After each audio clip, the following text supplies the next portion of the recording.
Now, if you haven't heard of CoQ10, it's a very critical nutrient our bodies can produce. So it's not essential. We can make it, but as we age, we make less. And of course, there's so many different medications that people commonly take that can block it. We're going to be talking about those medications shortly. But first, let's dive into some of the primary functions of CoQ10. So as you can see here, one of its main functions is it helps your body make energy, converts hydrogen into energy. In essence, it helps your cells convert their food into energy. It acts as an antioxidant, which neutralizes free radicals, helping fight cancer and other inflammatory diseases. It can improve blood flow through enhancement of nitric oxide. It helps support healthy egg and sperm production in both men and women, supports cognitive health, as well as it provides immune support. So let's take a look at some images that might help you better understand some of the functions of CoQ10. This coming out of a paper published in the journal Antioxidants, but what we can see here are some of the multiple functions of CoQ10, and we'll blow the screen up so that you can see this more clearly. And as always, those of you who want these images, check the show notes. We always post a link below in the description for these images if you want to go back and backtrack them and pick them up. But you can see here CoQ10 is responsible for increasing ATP synthesis. This basically means it helps your cells make energy. ATP is energy. We also know it reduces ROS. ROS are reactive oxygen species. These are sometimes referred to as free radicals. These are the things, the chemicals that damage your cells and accelerate the aging and damaging process. We know that CoQ10 reduces oxidative stress. We know it's a regulator of the activity of the powerhouse of your cells, the mitochondria, and we also know it helps to stabilize calcium-dependent channels. And these calcium-dependent channels are present in your tissues like your muscle tissue and your nerve tissue and your brain. So very, very important calcium channels.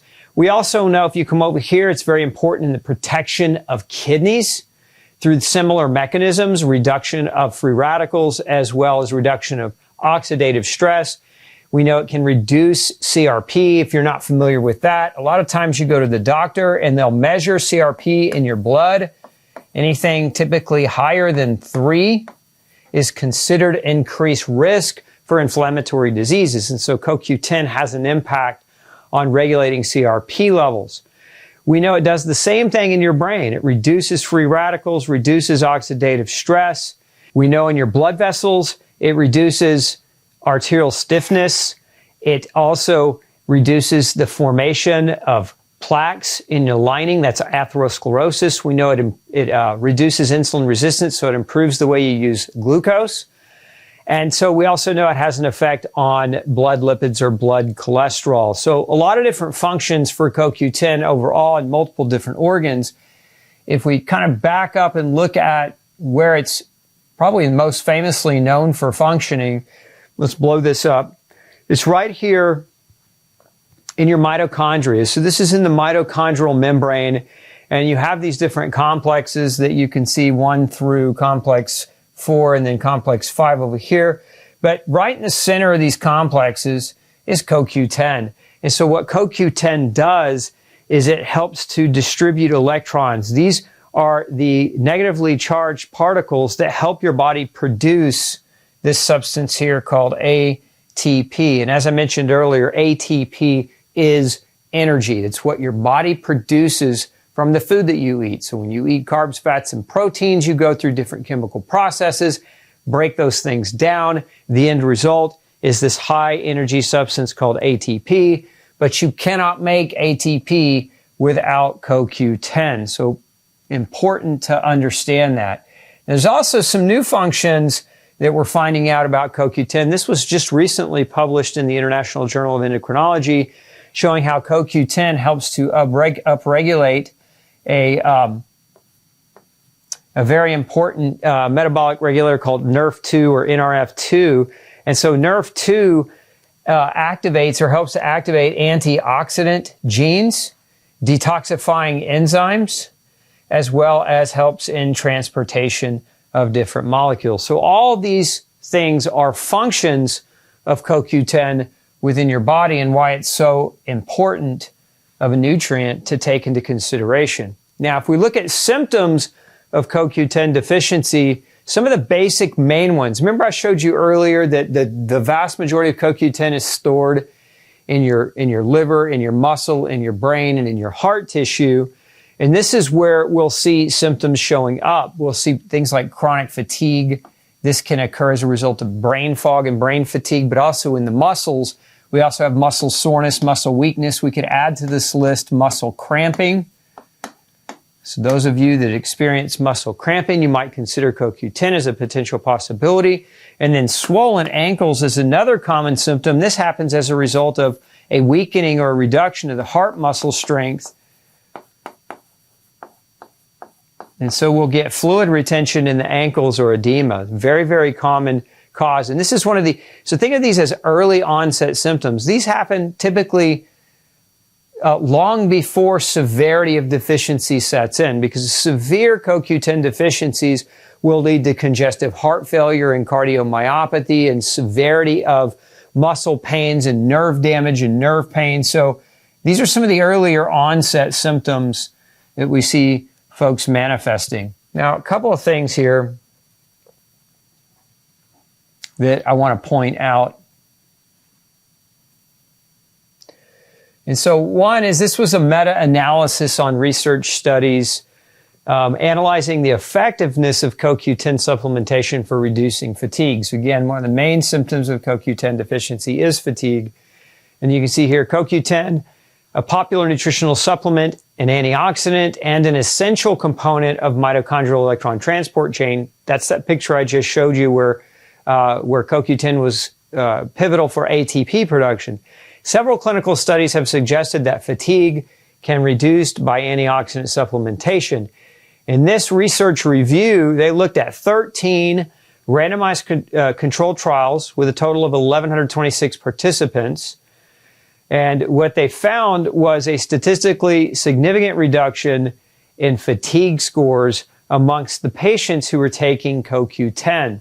There was only one adverse event in the 602 participants who underwent CoQ10 intervention, and that was gastrointestinal upset. So the key here is 602 people taking it showed improvements or reported improvements in energy. Only one of the 602 had some mild gastrointestinal symptoms. Based on the results of this meta-analysis, we conclude that CoQ10 is an effective and safe supplement for reducing fatigue symptoms. In my clinic, when people say, Dr. Osborne, I'm tired a lot, I just want to take something, can you just give me something that might help with my energy? CoQ10 is one of the first things I'll pull off the shelf because it's super safe and it can be super effective and from a side effect perspective, and again, it can improve energy. Now we get to this research paper here, effects of CoQ10 on statin-induced myopathy. I wanted to show this to you because a lot of people that are taking cholesterol medications, statin drugs like atorvastatin, rosuvastatin, Zocor, Lipitor, that class of drugs, if you've ever taken them or heard of them, are known inhibitors of CoQ10. So this class of medications we know can actually stop your body's ability from being able to produce its own CoQ10. You can see here 12 randomized controlled trials with a total of 575 patients enrolled. 294 patients were in the CoQ10 supplementation group and 281 were in the placebo group.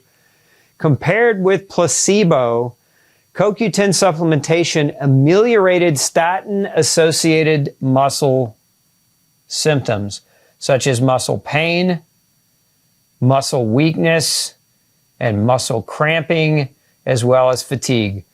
So these are common side effects of taking this class of medication. Most researchers believe it's because the medicines deplete CoQ10 and that CoQ10, as we said over here, CoQ10 is very important. When it's low, can cause muscle weakness, muscle soreness, as well as fatigue and muscle cramping. And in this randomized, in this review, meta-analysis of randomized controlled trials, we saw that CoQ10 supplementation in those on statin medications had less of these types of symptoms. So bottom line, CoQ10 supplementation ameliorated statin associated muscle symptoms, implying that CoQ10 supplementation may be a complementary approach to manage statin-induced myopathy. Myopathy just means muscle disease. Okay, so let's talk about some of the diseases linked to CoQ10 deficiency. There's several: high blood pressure, dementia, congestive heart failure, chronic fatigue, neuropathy, seizures, myopathy, and kidney disease. So if you have any of these diagnoses, think about that for a minute. If you've got a neuropathy, or if you've been told you have a muscle disease, this is commonly diagnosed when doctors measure something called CK. CK is creatine kinase. They measure that in your blood. If it's elevated, generally they'll diagnose you with something called myopathy. Kidney disease. So if your kidney function, GFR is the common marker on blood work for kidney disease. And if your GFR is less than 60, they're going to start classifying you in that kidney disease category. Seizure disorders like epilepsy, neuropathy. If you've ever had peripheral neuropathy, is numbness, tingling of the hands, feet, toes, fingers, etc. Congestive heart failure. This is what I was talking about earlier with this ankle swelling.